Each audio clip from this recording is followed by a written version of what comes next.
চোখের বালি কন্যা সন্তান, শিলিগুড়িতে শিশু কন্যাকে খুন বাবার। প্রকাশনগরে 3.5 মাসের শিশু কন্যাকে শ্বাসরোধ করে খুনের অভিযোগ। অভিযুক্ত রাহুল মাহাতোকে পুলিশের হাতে তুলে দেয় শিশুর মা ও এলাকাবাসী।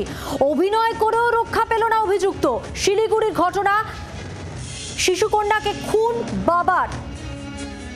প্রকাশনগরে 3.5 মাসের শিশু কন্যাকে শ্বাসরোধ করে খুন করলো বাবা, এমনটাই অভিযোগ।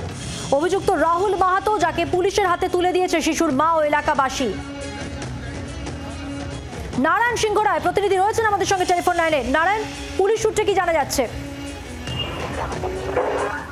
দেখা এখন অব্দি যতটুকু জানা গেছে যে এই ব্যক্তি এই শ্বাসরোধ করে তার শিশুকে মারার যে অভিযোগ রয়েছে, যার বিরুদ্ধে তাকে পুলিশ ইতিমধ্যে আটক করেছে, জিজ্ঞাসাবাদ চলছে এবং পরিবারের থেকেও কিন্তু পরিবারকেও জিজ্ঞাসাবাদ করছে, কারণ কিভাবে মারা গেছে এখন অব্দি সেটা প্রুফ হয়নি। যদিও পুলিশ মৃতের মা অভিযোগ করছে যে তার স্বামী তাকে শ্বাসরোধ করে মেরেছে এবং দীর্ঘদিন ধরেই তার উপরে অত্যাচার চলছিল, কারণ মূলত তাদের কন্যা সন্তান হয়েছিল বলেই কিন্তু তার উপর অত্যাচার চলছে।